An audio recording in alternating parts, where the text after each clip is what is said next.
for aerial photography or remote sensing survey. So you should know the drone rules. ఈ యొక్క పాతలోకి వెళ్ళారంటే మొత్తం drone rules, ఎలాంటి flight ఏంటి, డిజిటల్ స్కై వాళ్ళ యొక్క వెబ్సైట్కి ఎలా వెళ్ళాలి, డీజీసీ వాళ్ళ యొక్క వెబ్సైట్కి దాన్ని వాళ్ళు ఇచ్చిన కాంట్రాక్ట్ వరకు డిజిటల్ స్కై వాళ్ళకి ఇచ్చారు. ఓకే, దాంట్లో అన్నీ ఉంటాయండి, డ్రోన్ లాస్ అన్నీ ఉంటాయి మీరు ఈ యొక్క సోర్స్లోకి వెళ్తే.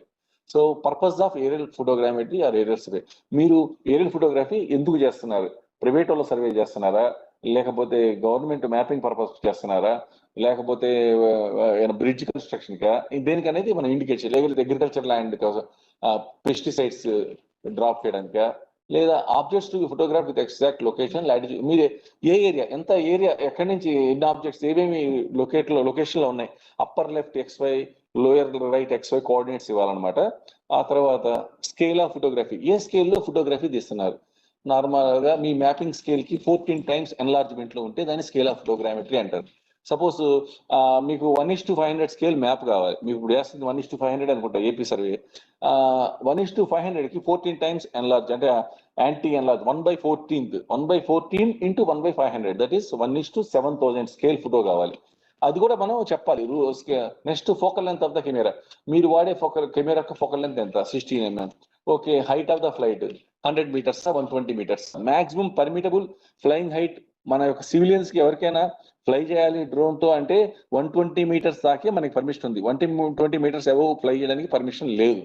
Okay, next format size. Okay, మీకు వచ్చే ఫార్మాట్ సైజ్ అంటే ఏంటంటే panel size, camera panel board ఉంటుంది, దాని యొక్క సైజ్ ఎంత ఉంటుంది, 30 mm by 40 mm, చిన్న 3 cm by 5 cm కెమెరా లోపల ఉండే సైజ్ అనమాట. నెక్స్ట్ టైప్ ఆఫ్ కెమెరా ఆ సెన్సార్ బీయింగ్ యూజ్డ్, మీరు వాడేది ఏంటి, DSLR, SLR, సింగిల్ లెన్స్, దాని యొక్క టైప్ ఫోకల్, దాన్ని ఏమంటారు, ఫ్రేమ్ కెమెరానా, ఫిష్ అయ్యా, అవన్నీ అలాంటివన్నీ కెమెరా యొక్క టైప్ ఆఫ్ డేటా.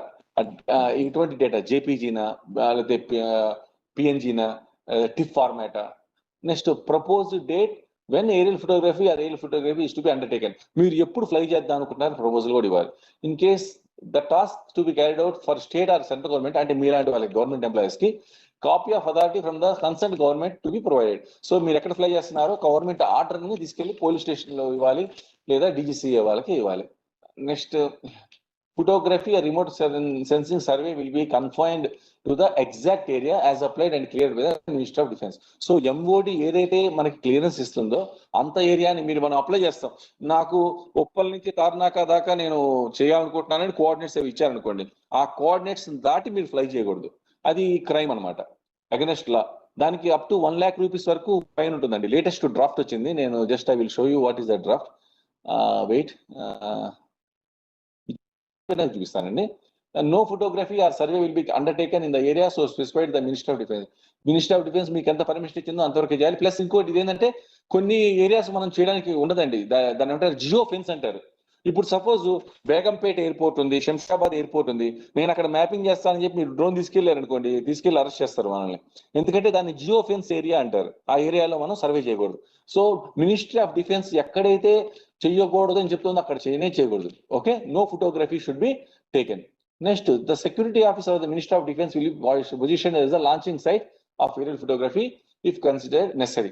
So ఒకవేళ మీరు ఇన్ కేసు ఏదైతే restricted area, geo fenced area, ఏదైతే ఏరోప్లేన్ ఏరియా అనేది మిలిటరీ ఏరియా ఉంది, అలాంటి చోటకి మీరు ఫ్లై చేస్తా అన్నప్పుడు కన్సర్న్డ్ సెక్యూరిటీ ఆఫీసర్ ఉంటాడండి మినిస్ట్రీ ఆఫ్ డిఫెన్స్, వాడు వచ్చి మీరు చేస్తున్న కంటోన్మెంట్ ఏరియా ఫోటోగ్రఫీ దగ్గర నుండి చూసుకుంటాడు అనమాట, మీరు ఫోటోగ్రఫీ కరెక్ట్ చేస్తున్నారా లేదా. ఇవి ఉంటాయి. ఇది కాకుండా నేను జస్ట్ ఐ విల్ షో ఒకటి మీకు చూపిస్తానండి, ఒక మన రూల్స్ నా దగ్గర లేటెస్ట్ వచ్చిందండి.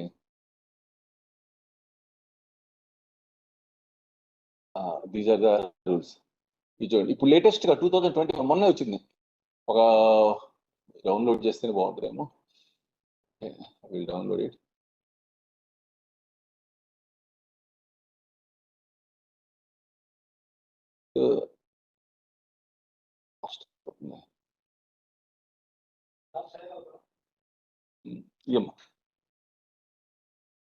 Print screen.